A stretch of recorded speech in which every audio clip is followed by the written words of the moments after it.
Hey, Em. How you doing, girl? Good morning.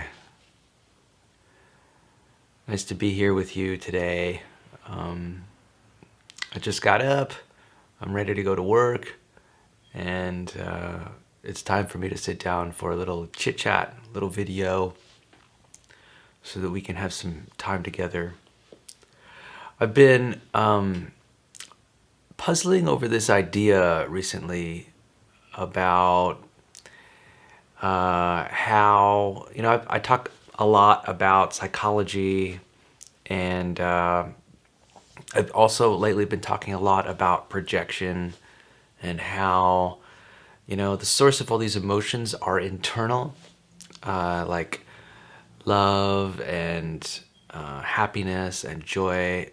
The source is all within your mind as you curate your thoughts and emotions. And that got me to think about relationships and about intimacy, in fact, that connection you have with another person. And it got me to realize that connection may really only be, it may only really take one person to be connected with another. And this is an interesting philosophical idea, and I guess this is sort of an experiment, a psychological experiment of sorts, where I'm exploring this idea of there only needing to be one person in an intimate connection. It even sounds so funny to say that, our society and culture are so wrapped up in this idea that connection takes two people. And anyway, I find this idea intriguing, and I guess I'm exploring that idea whether I want to explore it or not, right? So, let's see. What's been on my mind lately? Yesterday I had my midterm exam in my machining course, MT 109, at Allen Hancock College in Santa Maria. And I'm pretty sure I got nearly 100% on that exam. I'm pretty sure I walked away with an A plus. If I got even two answers wrong on that test of maybe 114 questions, I would really be surprised. Um, you know, you know, and it's partly because I'm a mature student, right? That I know what it takes to study and do well in a school setting. I've gone to school for a long time, and when I went to college, I had a very difficult subject matter that was very challenging. Physics is not an easy subject matter, a subject to study. It's essentially math and a whole lot of creativity, and there's a lot of self-discipline that goes along with that particular subject area. And so for me, machining class is no big deal. Though, in addition to that, my mature student and studying abilities. So I was saying, what's also true is that the teacher isn't that challenging of a teacher. He's one of those teachers that kind of lets you know what's on the exam. He does a really good job of what's going to happen. And so, if you're generally paying attention, you'll be able to do well on the exam. And, I like that. I think there's a place for that. We did actually move through the material in the textbook pretty fast. We went through, in a period of 2 weeks, maybe 4 or 5 chapters, which, now granted, they were smaller chapters, but still, that's still a lot of material to move through.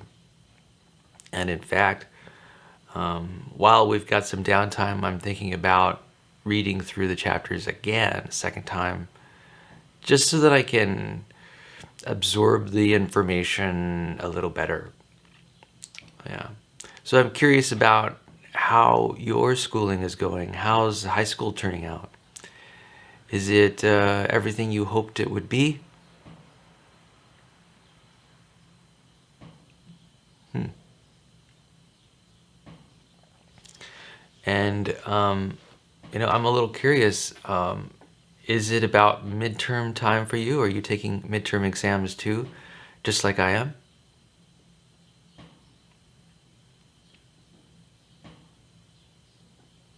Hmm.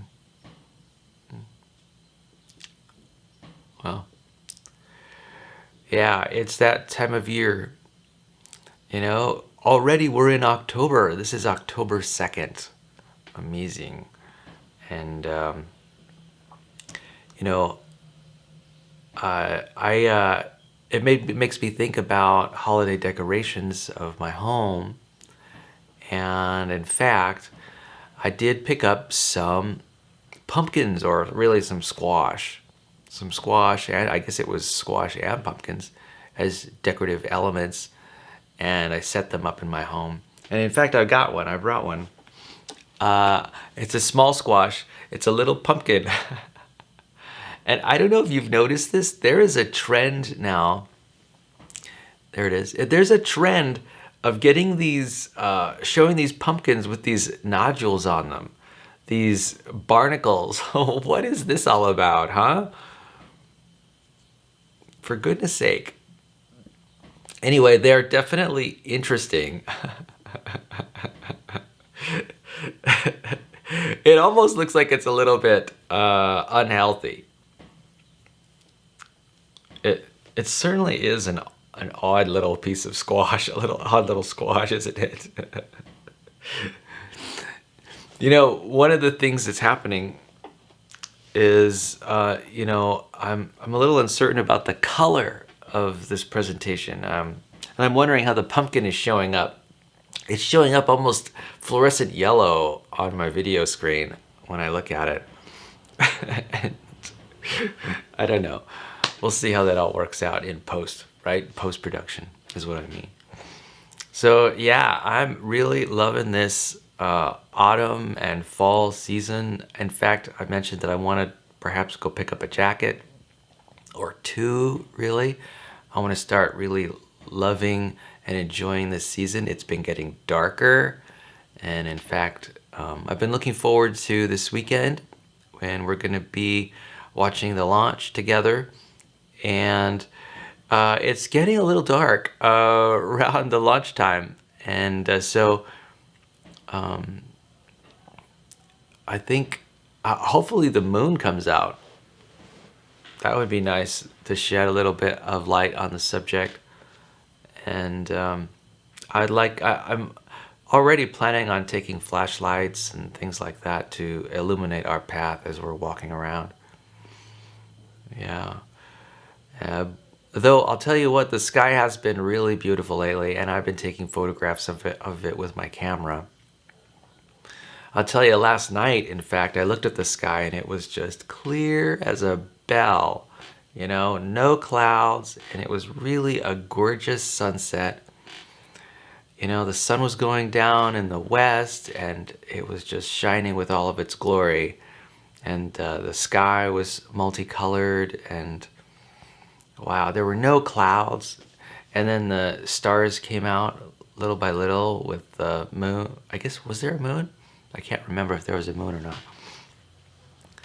But let me tell you, the sky sure is beautiful when it's cloudless.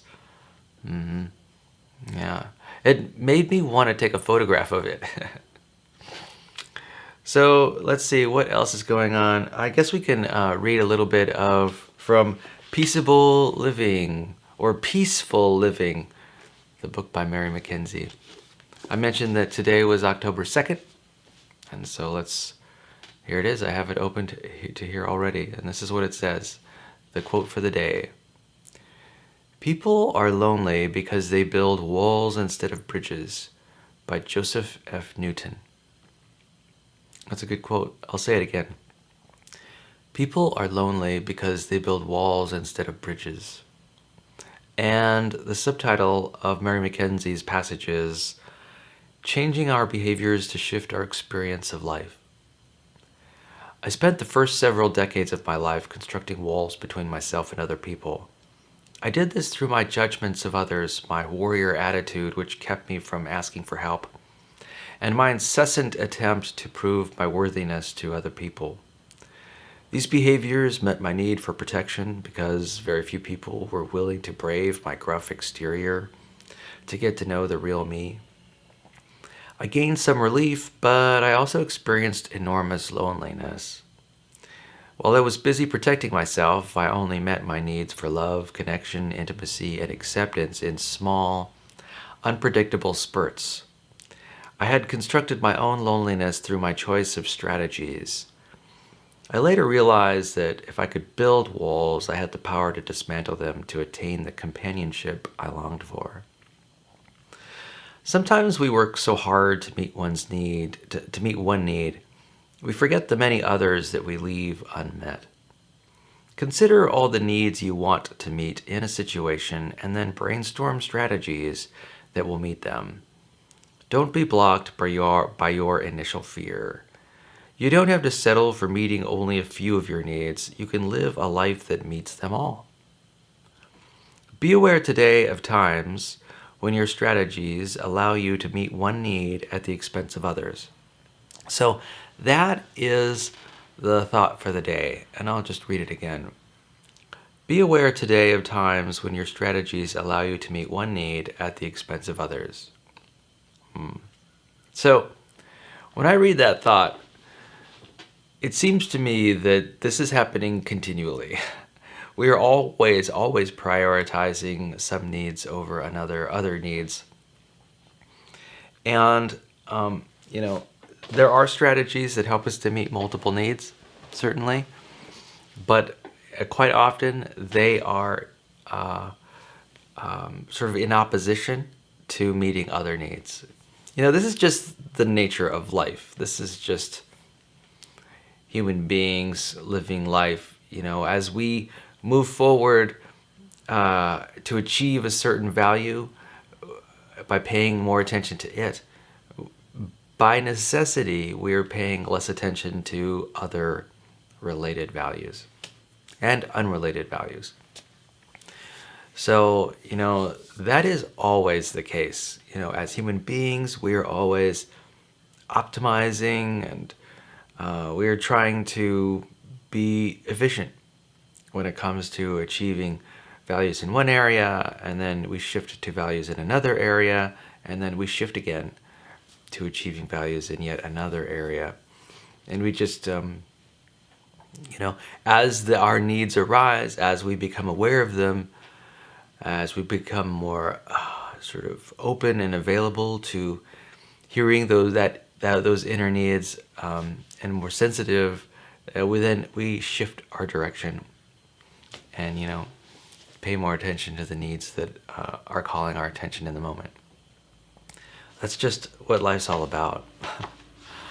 Yeah, and hence it's also the reason why, I talk about spinning plates. You may not even know what I'm talking about when I talk about spinning plates.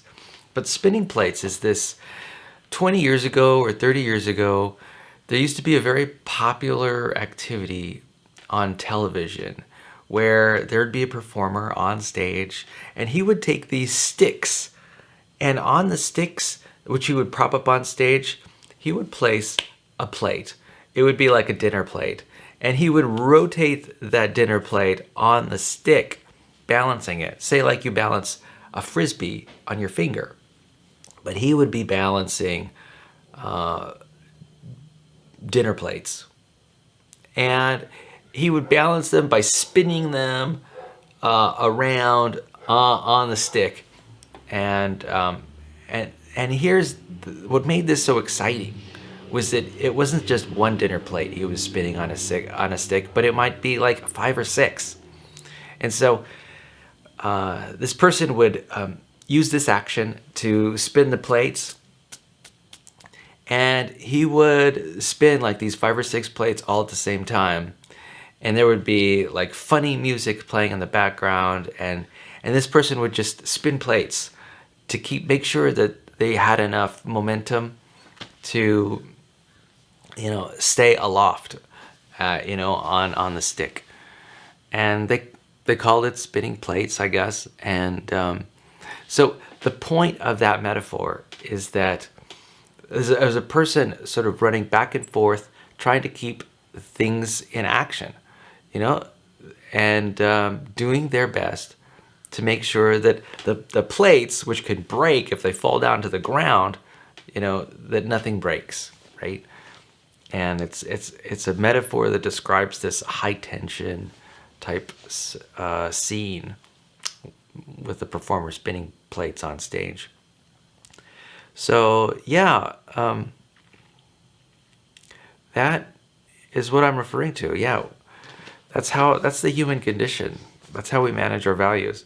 There's also something interesting here I wanted to touch on.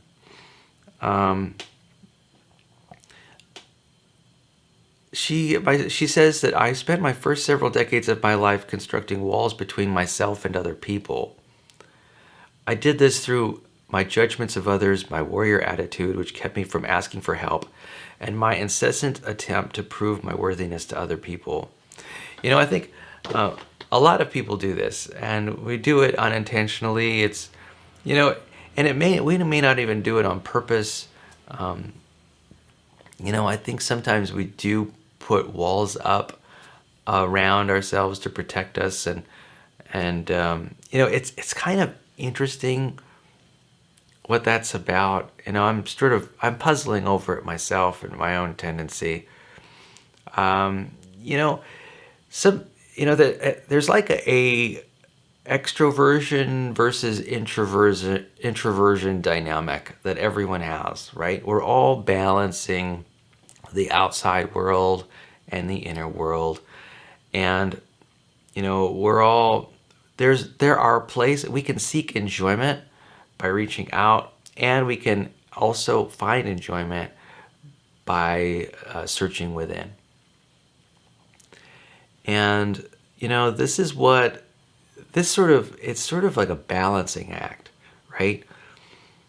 A balancing act where we're taking care of ourselves at times, alone, and then or by ourselves, and then we're taking care of ourselves by reaching out to other people. And we all have our different levels of engagement with the world, and you know what? There are ways for people to be alone and not be lonely. That's certainly the case.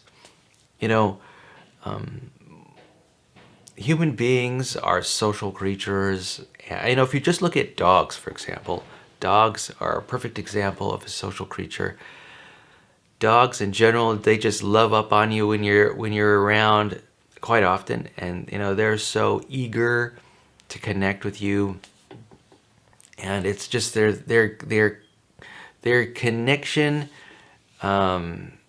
They're so focused on connection that, that's one of the best part about owning a dog, is that, quite often they make such good companions. And, I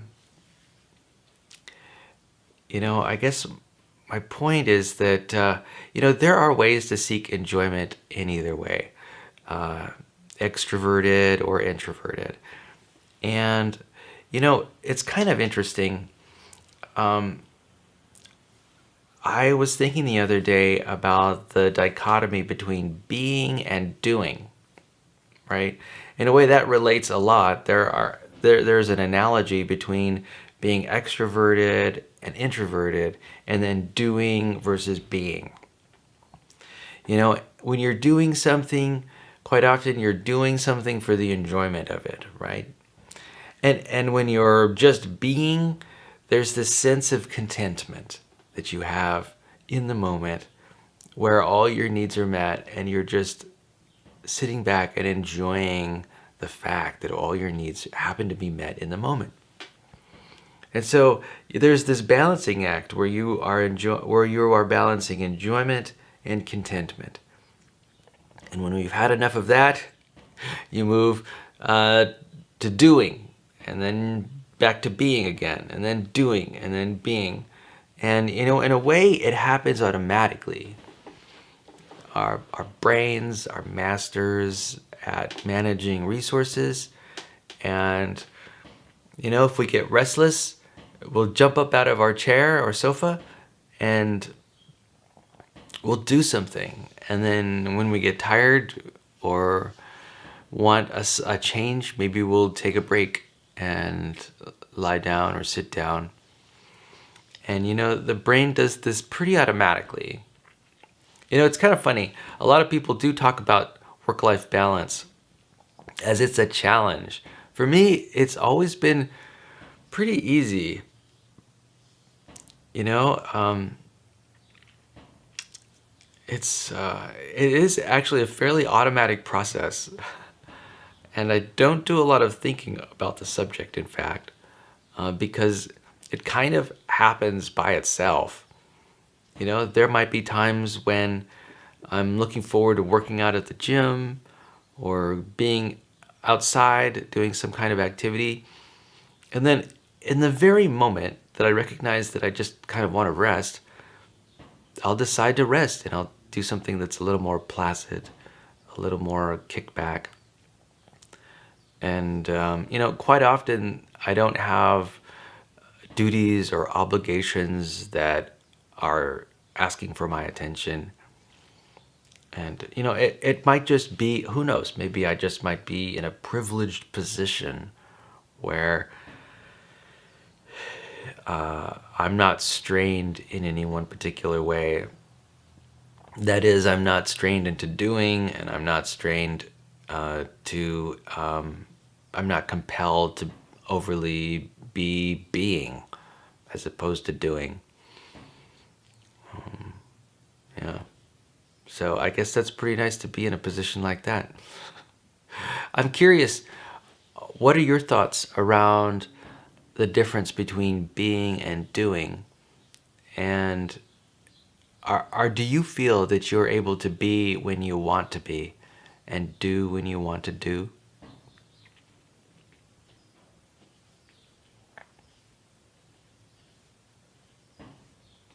Mm-hmm. Mm-hmm. Hmm. Nice. Yeah.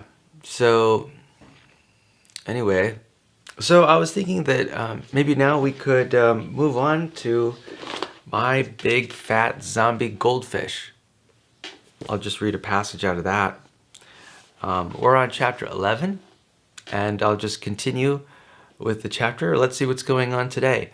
So this is chapter 11, Revenge of the Zombie Goldfish. Frankie's eyes were bright glow-in-the-dark green, and his tail was swishing hard back and forth in the water. The goldfish was set on revenge. I looked at Mark, lying at the bottom of the slide, my fists clenched at the thought of him trying to hurt Frankie. But I could really stand by and let But could I really stand by and let Frankie hurt him?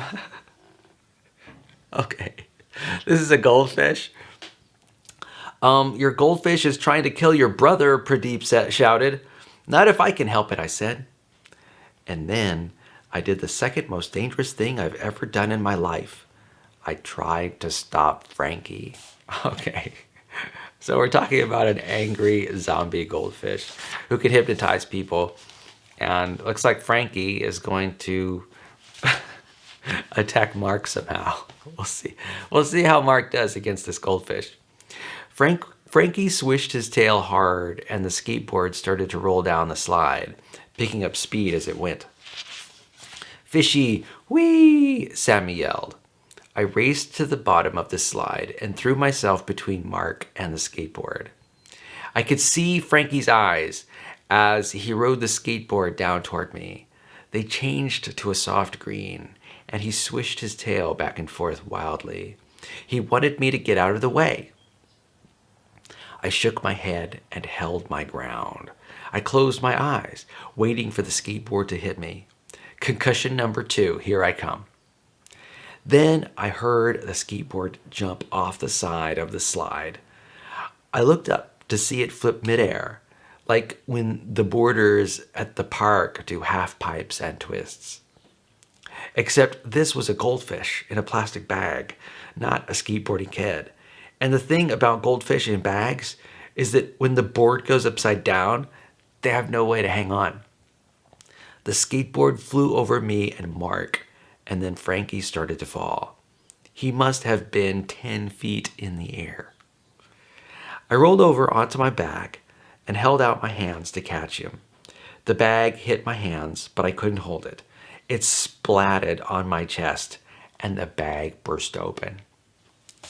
Water sprayed everywhere, and Frankie was left flip-flopping around on my t-shirt. "No!" I shouted. "Frankie!" I jumped up, cupping him in my hands. I've got you, Frankie," I said as I turned to Pradeep. "Get some water, quick!" Frankie's goldfish mouth was open and closing, as if he were gasping for breath. His eyes were still the soft green color. He flicked his tail and wriggled, and then he stopped moving completely. "Hang on, Frankie," I screamed. Pradeep ran over to the slide with a watering can full of rainwater that he had grabbed from next to the shed. I dropped Frankie into it. Pradeep, Sammy, and me all sat around the watering can and stared at Frankie, unmoving in the water. "You turned the skateboard on purpose, didn't you? You didn't want to hurt me," I said. Mark was still lying in the sandbox, moaning. "The goldfish? My skateboard? Why am I wet?" Frankie floated belly up in the watering can. He didn't move a fin. "Swishy little fishy," Sammy said, sniffling. Her bottom lip started to wobble again. Not in a Richter scale level tantrum kind of way, but in a sadder than a little kid ought ever to feel kind of way. "He's gone," I said. The millipedes that were swimming in my stomach curled up into a big, heavy millipede lump. "I'm sorry," said Pradeep. "Not swishy," whispered Sammy. A tear rolled down her cheek and dripped off her snotty nose into the watering can. And that's when it happened. Frankie started to swish his tail.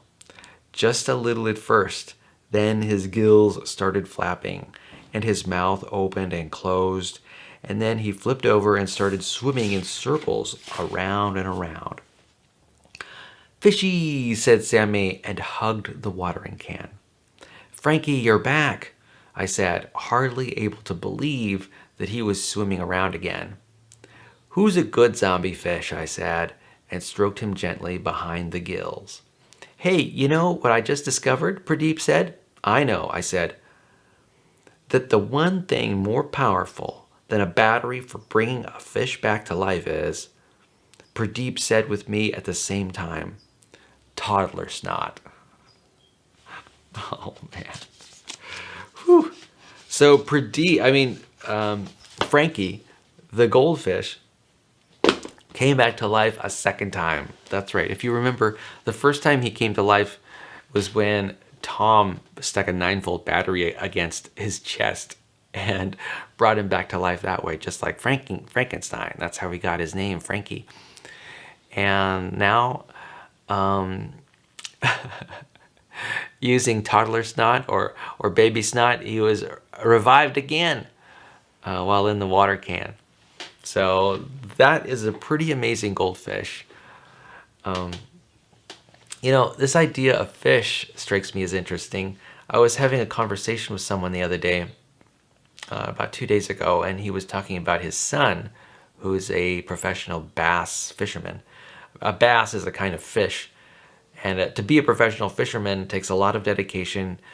You're basically on the lake and timed, competing with other people, trying to bring up as many bass as possible, and as many big bass, because they weigh the fish and then they compare the weights, I think, and the person who's brought in the most fish in that 2-hour time span or whatever wins the competition. Though this person was relating a story to me about a bass fisherman who has what they do is they do catch and release, right? They never intentionally and try to kill the fish during the competitions. I think they let them go. And of course, I don't know the details of how this all works, but maybe they don't, maybe they do. I'm not sure. But anyway, I got to know about a resuscitator kit for bass. Now, I haven't done any research on the internet or not, but this strikes me as really encouraging. I really appreciate this idea that fishermen are using resuscitator kits to bring fish back to life if they inadvertently sort of knock them out as they take them out of the water or whatever. I really like that idea. And, of course they're stressing the fish out and in the first place. So from that perspective, it's certainly not what I'd call a way to conserve the life and health of fish. But at least they're trying. At least they've got this resuscitation kit. I mean, that's pretty amazing. And I'm so pleased to hear that trend moving through the fishing community. Because, when I was growing up, there was no such kindness afforded to fish that were recently fished out of the water. In fact, just the opposite, in fact. So, yeah, I'm really glad to hear about this trend. You know what? I don't think in the past there was even anything known as catch and release. I mean, I'm thinking 30 years ago, and there might have been catch and release back then. I was a kid, But I don't seem to remember any catch and release type philosophy that existed at the time. So the times are changing, and they're definitely changing in a way that I find very agreeable for people who do hunting and things like that. I remember when I first heard the idea of shooting wildlife, and not with any kind of weapon, but with photographs. And I thought to myself, now that is a pursuit that I could get interested in, and that is shooting animals, and what I mean by that is shooting photographs of animals. I have shot photographs of animals, but they are an extremely difficult subject to photograph. Because quite often they're hidden, and often they're far away because they have a tendency to run away. They're very skittish, and so the lighting quite often isn't good. Sometimes they're out at nighttime. This whole idea of them being far away and skittish and fleeting, and often when it comes to animals, you're just catching glimpses of them hanging out. And even when you see them, they're quite often not faced the right way, or, it's a really challenging pursuit. I mean, this is not the easiest of pursuits to take on. Taking pictures of animals is a real challenge, and kudos to the people who are committed to taking photographs of animals, because I'm not sure that I would have the patience or the ability to do something that. All right, Em. So yesterday, I think, it wasn't yesterday, maybe it was the day before, I took some time out to describe what I thought were some of your signature personality characteristics. And I touched on a few of them, and let me review what they were. Specifically, friendliness, caring, assertiveness, and gentleness. These are the traits that I am aware of you having.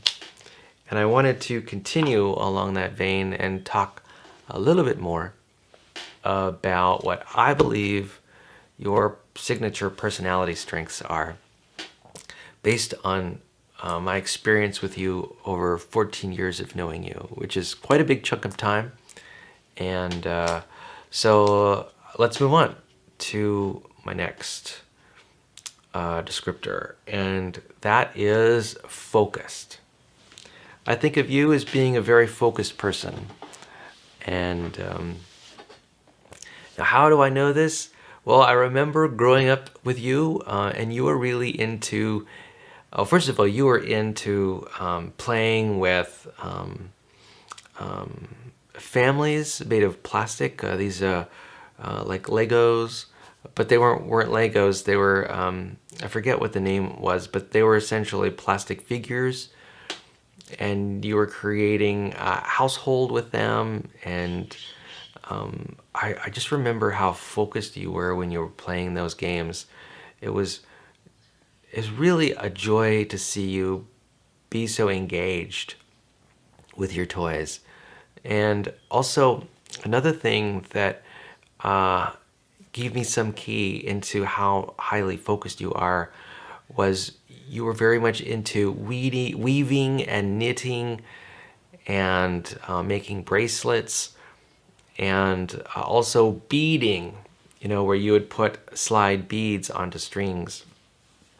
And, I would watch you doing this art, and you were just incredibly focused doing it. Your mind was definitely on the subject matter. And, I noticed too, also in your writing, you've written poetry to me through letters, our exchanges of letters. And in that letter writing, in that poetry writing, I noticed just some deep, deep focus. And oh yeah, and of course your penmanship in the letters that you've written me, in my opinion, you've got excellent penmanship. And that is also another cue that leads me to believe that you are a highly focused person. And, I get the sense of that you're highly focused, basically also because of what I know about you and your relationship to school and grades, and you being in the gifted program. I mean, it takes focus to study and to learn.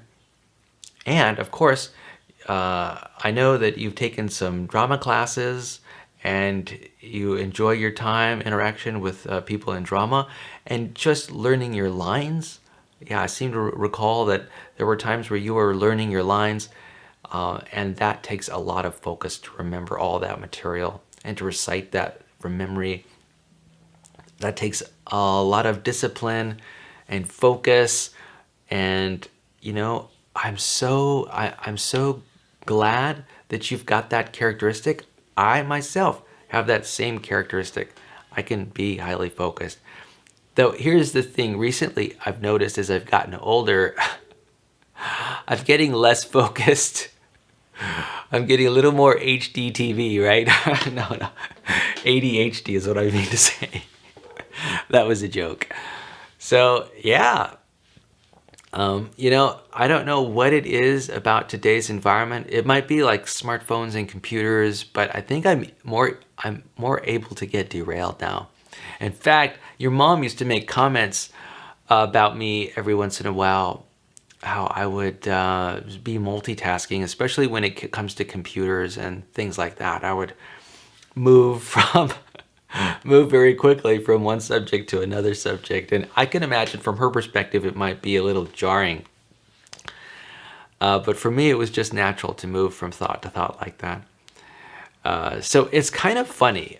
Focus is a skill that needs to be learned and honed over time, right? I think it's a talent.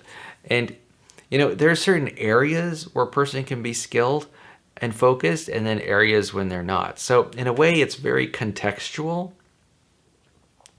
There might be a person who's focused on producing art and can focus on that art for a long, long time, but they don't read, right? Because reading is not where they are just in the habit of focusing their mind. In fact, that's kind of what's happening to me right now. These days, I'm reading a little less, and I'm not quite sure why that is. I know I'm busy doing stuff. I mean, all the time.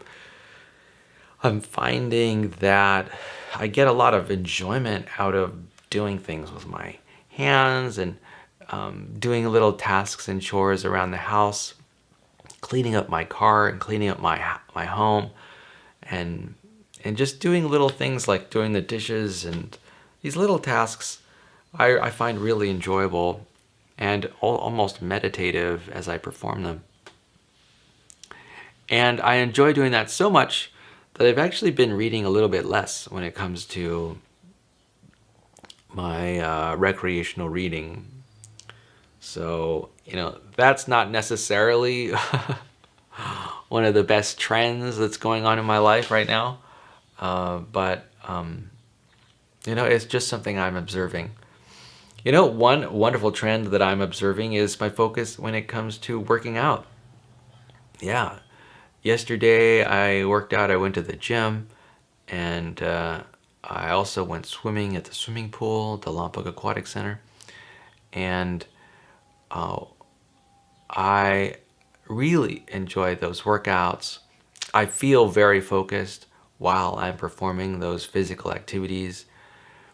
And, I might be reading a little less, but I'm exercising a little more. And so my areas of focus are changing. So anyway, getting back to you, I just really appreciate this idea that you're a highly focused person. And I really do get that sense that that's what's going on. And I'm so glad to have it, because focus and discipline, there's a lot of benefit from those traits. Just from when it comes to long-term survival and long-term self-growth and development, focus is where it's at. So that's one of your signature traits that I'm aware of. Another one is, of course, and I think this is one of the primary traits that are part of your personality, it's your creativity. My goodness, are you a powerhouse when it comes to being creative? In fact, I think your creativity is something that is off the charts. And oh man, I am so excited. I'm excited that you have this creative drive. And man, I've been witnessing your creativity from a distance, and I witnessed it close up for many years. And I am just blown away by the rocket ship of your creativity. I want to see more of it. I really want to see more of that creative side of you. It just blows me away. I'm just totally blown away by, and it knocks my socks off. I don't know how many expressions of amazement and amusement I've got. It's just, I'm loving your creative side. And I so want to witness more of it. And oh yeah, I mean, examples are abundant. Like, for example, your poetry, your letter writing. I also appreciated your drawings that you shared with me. I mean, come on. So yeah, this creative side of you is just masterful. The fuel that you've got for being creative, it just, oh man. I remember you sent me a video of you playing volleyball, and what were all the things that you were doing? Some photographs that you had taken. I think you were probably using your iPhone to make that video. I mean, so amazing. I mean, I was really encouraged to see that. I think creativity is one of your superpowers. And I am really pleased to see that trait in your character. So happy to see that you're such a creative person. Okay, so creativity almost goes without saying. It's such a significant part of your life. The costume that you produced for last year's Halloween, that clown costume, exquisite. Totally exquisite. And, I just love it. I just love seeing your creativity and your changing. Oh, and when it comes to your decoration, how you're decorating your home and your room, and also, let's see, well, oh, your interest in fashion and clothing. Anyway, to me, that all speaks of creativity. And anyway, that is what I think is one of your signature core personality strengths, and I love it. It's one of the parts that I love most about you. Another thing is commitment. What I noticed in you is just a real commitment, a real allegiance to your mom, and to your mom especially. You're committed to your relationship, tight bond with your mom, and you're committed. I have a feeling that you're committed to your friends, and I have a feeling. I mean, based on what I know about you being in an actor and working in plays, is that you're committed to that whole process. And you're also committed to volleyball, right? Volleyball is something you're passionate about, and I get a sense that you're just committed to playing volleyball and to playing with your team and enjoying yourself and having a good time while playing that sport. You're committed to volleyball, and I love this trait of commitment that you're just sort of flows through you. Being committed to school, maybe being committed to learning, being committed to your mom, and your core relationship there, and being committed in your artistic pursuits. I have a sense that you are committed to these things, and you have a lot of devotion in your life in these pursuits. And I am inspired by your commitment to these things. And anyway, I guess that's just something I love about you. I think of that as a real strength, and I'm pleased that you're displaying it in so many ways. And then also openness. I think you are a very open person. I know that it may not appear to be the case that often, but when you do open up to me, I do feel or sense an outpouring. Particularly, for example, when it came to music. I have a feeling that music is a real passion of yours, and listening to music. And I remember you sort of expressing in a note, I guess it was a survey that I put together. There was just this outpouring of different musicians, and I really appreciated that openness that you were just able to just express, all the artists that you enjoy listening to, and how that there were so many that you were listening to, and you were just writing it down on paper. And I really appreciate that openness. And there's our relationship over time has been a real struggle, and yet you're still open to getting together and communicating with me and texting and letter writing. I mean, I'm really appreciating just your openness. Your willingness to be open in the moment to whatever might happen. This, I think, is one of your signature traits.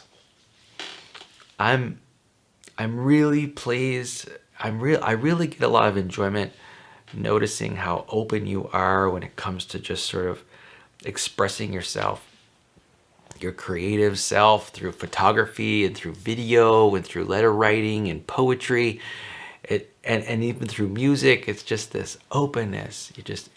Your willingness to express yourself to others, and it's inspiring, truthfully. And I just wanted to acknowledge that as being a big part of your personality. And also, gratitude. I really get the sense that you're grateful, that you're a grateful person, and that you want to give thanks. Like, for example, I give you a lot of gifts throughout the year, and every time, or nearly every time, you've expressed gratitude for that gift.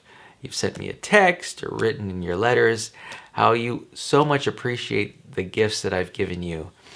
And, I get a sense that you are really feeling gratitude when you receive these gifts and you just have a desire to express that gratitude to me. I just want to thank you for that. I think I'm really pleased to see just how grateful you are about the things that you receive in the world. And I also have a sense that you know how privileged you are to receive such amazing gifts and just to be on the receiving end of, a wonderful family and who seems is well off in Vandenberg Village and Lompoc and, living here in Santa Barbara County. I have a sense that you know how privileged you are. You're doing well in your life. You've got excellent physical health, excellent dental health with my help, right? A little bit. Hopefully you got that Waterpik dental flosser. And then also, you're going to high school, and you're going to a wonderful area high school with a lot of resources to help you learn and grow. And I do have a sense that you've got a really strong sense of gratitude for being where you are and having what you have, and oh man, I just think that's wonderful. It's wonderful that you're appreciating the amazing gifts and rewards that are just a regular part of your life. Well, anyway, gratitude. That's one of the traits that I think is really strong in your personality. So that's a few more traits, and I've got even more to talk about, and I'll talk about them in a future video. Traits of your personality that I think you have. I'm gonna wrap up this video right now, and I just want to say how much I've enjoyed speaking with you today, and so glad that you could take the time out to spend with me and watch this YouTube video, and I hope you have an amazing day. I'm looking forward to the time we get to meet this coming Saturday, and I'm looking forward to it. It's going to be a really good time. I think we'll all learn a lot while we're together. And, I hope you have a wonderful day today at school, a wonderful Tuesday, and a wonderful week. And I'm looking forward to a wonderful weekend. So, I love you. Bye-bye, girl. And I love you just the way you are. No need to change. Bye-bye. Peace.